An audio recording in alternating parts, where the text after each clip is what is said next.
Salão de Iniciação Científica da URGS, teste 7, André França Esteves de Andrade. Vamos lá. Tá, menininha, eu preciso que você preste atenção se eu tô olhando pra câmera, é o mais importante. 1, 2, 3 e... Boa tarde, meu nome é André França Esteves de Andrade, eu sou aluno do 5º semestre de graduação da Faculdade de Direito da URGS. Eu tô aqui para apresentar o meu primeiro salão de iniciação científica, que se intitula Síria e Ajuda Humanitária, a legalidade das obstruções do governo Assad à assistência. O que eu proponho pra gente aqui hoje é um estudo de caso. Primeiro, eu quero checar quais são as regras vigentes de direito internacional quanto a passar em ciência humanitária quando ela se destina a um Estado inimigo a quem você pede. O que eu quero dizer com isso? Olha, no caso fático aqui em que a gente vai ver, várias organizações internacionais tinham carregamentos a serem entregues numa região síria controlada por um exército rebelde. E, para chegar até aquela região, eles precisavam passar por várias regiões que eram controladas pelo Estado sírio. E o que elas fizeram foi pedir ao Estado sírio se poderiam passar e entregar ajuda humanitária. No caso concreto, o Estado sírio negou. E nós veremos aqui se o Estado sírio está ou não no seu direito em fazer esse tipo de coisa. Primeiro, vamos dar alguma minúcia a mais aos fatos. A gente está falando aqui de pelo menos 2 ocasiões conhecidas acontecidas em 2018, em que o Estado sírio impediu que certos suprimentos fossem entregues em comboios de ajuda humanitária. O que a gente está falando? Existia um caminhão que se dirigia a Ghouta Oriental, um bairro dentro de Damasco controlado por um exército rebelde e inimigo do Estado sírio. O Estado sírio permitiu que os caminhões entregassem os suprimentos na sua maioria, mas impediu que alguns fossem entregues. Esses medicamentos eram principalmente anestésicos, catéteres, injeções de insulina, analgésicos e outros de uso cotidiano ou mesmo de uso emergencial. O que a gente vai ver aqui é se o Estado sírio estava ou não estava no seu direito ao impedir que alguma coisa desse tipo passasse. Se ele pode ou não dizer esse tipo de medicamento, esse tipo de suprimento não vai passar, isso aqui vai. Tudo bem? Bom, para isso a gente vai primeiro ver o que o direito internacional diz sobre a passagem de ajuda humanitária, se isso é obrigatório para todos os estados ou não é, e depois a gente vai ver se isso aplica ao caso concreto do Estado sírio, se tem alguma exceção que autorizava o Estado a fazer esse tipo de coisa. Bom, primeiro, se um Estado precisa ou não consentir com a ajuda humanitária é a pergunta que a gente precisa responder aqui.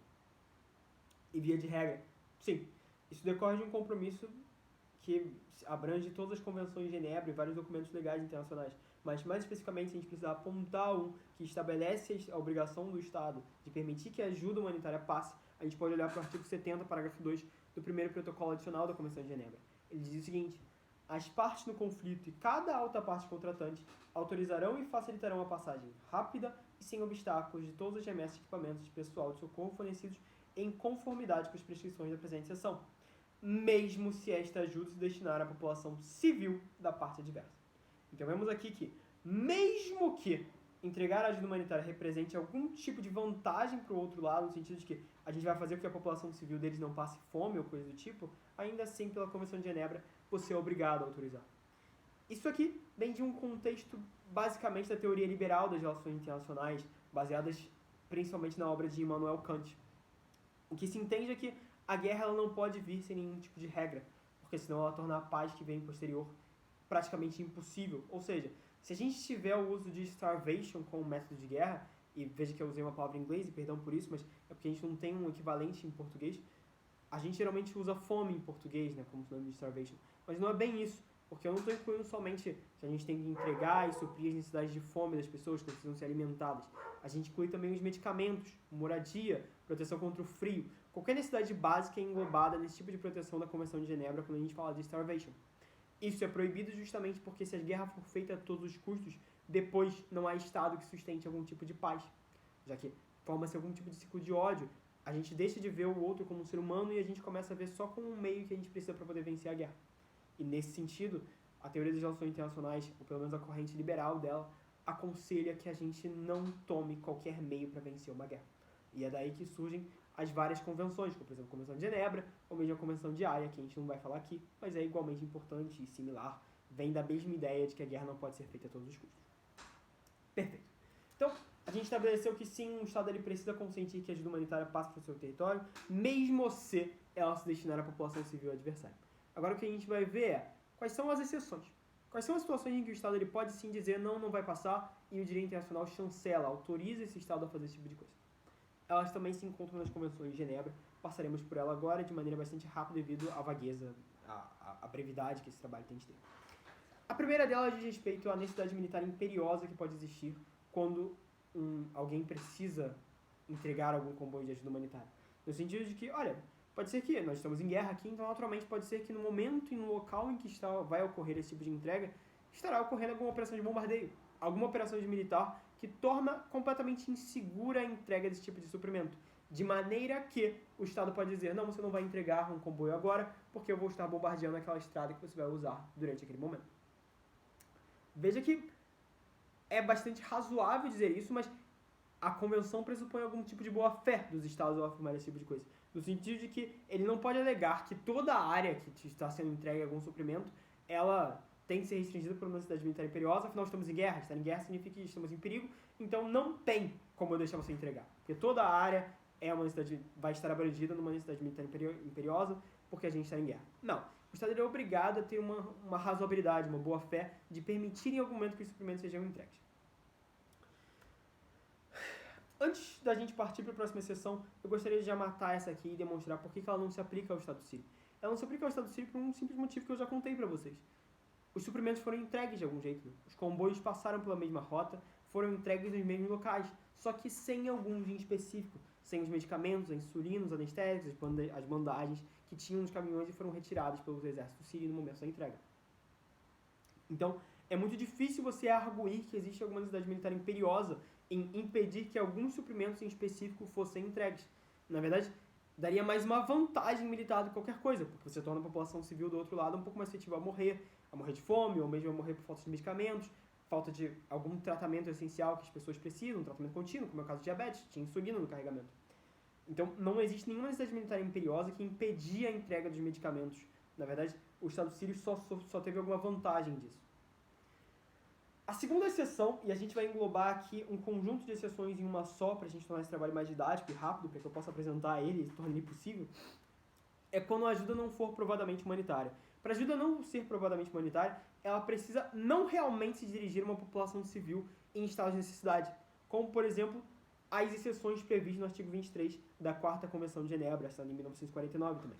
Ela prevê em suas 3 linhas 3 motivos em que pelos quais o Estado pode dizer não serão entregues, e aí a gente não pode fazer nada, ele está no seu direito em fazer. Primeiro, de que as remessas podem ser desviadas de seu destino, no sentido de que alguém pode roubar no caminho, ou mesmo quando chega lá o exército vai se apropriar da carga e não vai distribuir a população civil, vai ficar tudo para o exército rebelde, por exemplo. Ou que a inspeção possa não ser eficaz, caso geralmente são mandados inspetores aí um pouco neutros, ou mesmo inspetores do próprio Estado sírio poderiam ser mandados para poder checar a distribuição desses suprimentos, para checar se eles serão realmente distribuídos de maneira igual. E se não for possível mandar por qualquer motivo que o seja, a inspeção não é eficaz. Ou se o inimigo possa daí tirar uma manifesta vantagem para seus esforços militares ou economia. Isso aqui é uma expressão bastante vaga e a doutrina interpreta ela da seguinte maneira, no seu geral. Significa quando você vai entregar um suprimento que não é realmente humanitário, no sentido de que não supre uma necessidade básica da população. Por exemplo, você vai entregar material de construção para uma população sem que exista comprovada a necessidade de moradia, por exemplo. Sem que estiver provada que a população está sem casa, sem lugar para dormir ou coisa do tipo. Nesse sentido, o material de construção que você entrega não é para construir moradia, porque não está provado que existe uma necessidade concreta de moradia. Ele tem uma utilidade econômica e não humanitária, de maneira que vai representar uma manifesta vantagem para os esforços militares, do outro lado, porque vai além do básico. Não é só o básico, não é só o humanitário, não é só a fome, a saúde e a vida das pessoas. É uma utilidade econômica de construir mais prédio, por exemplo, e ganhar com isso, ter alguma vantagem militar ou econômica dessa maneira. Tudo bem, eu sei que foi um pouco rápido, perdão. Eu vou tentar simplificar isso aqui quando a gente falar. Por que a exceção 2, e essas são essas 3 exceções, não se aplicam ao caso sírio?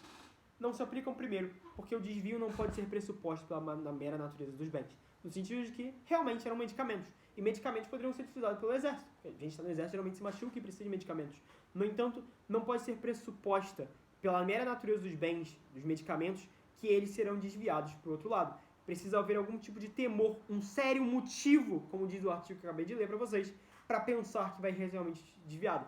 E não aparenta haver sério motivo. O Estado sírio não alegou nenhum tipo de sério motivo nos seus pronunciamentos internacionais, na ONU, e, inclusive, como eu disse, ele permitiu que os restos dos suprimentos fossem entregues. De maneira que ele não tinha uma suspeita muito grande de serem desviado para poder impedir que os medicamentos fossem entregues. Na verdade, há evidências do contrário. Se a gente pegar os relatórios da ONU daquela época, o Humanitarian Needs Overview, que foi publicado pela ONU em 2018, na região de Ghouta Oriental, para onde iam os medicamentos, existiam cerca de 2,9 milhões de pessoas com necessidade de medicamentos. gente que não recebeu devido a esse tipo de confisco do Estado Sírio. De maneira que estava provada que havia necessidade, a ajuda parecia ser reconhecidamente humanitária, não havia sérios motivos para duvidar do contrário, nem foram apontados pelo Estado Sírio, e mesmo assim os medicamentos foram confiscados. Com isso, e aqui eu concluo brevemente no meu trabalho, a gente conclui que a retirada dos medicamentos pelo Estado Sírio ela se enquadra no conceito de recusa arbitrária à ajuda humanitária, e enseja algum tipo de responsabilização internacional. Eu peço perdão pela brevidade do nosso trabalho, é da natureza do CIC que a gente seja breve desse jeito, e eu estou ansioso para responder as suas perguntas. Aqui tem o meu contato também. Se você quiser algum contato, pergunta posterior, por favor, abunde as perguntas, porque é o jeito que eu tenho de falar mais no meu trabalho. Muito obrigado pela atenção. É isso, menininha. Acabei. Se você chegou até aqui, muito obrigado. Eu gosto bastante de você e acho bem fofinho.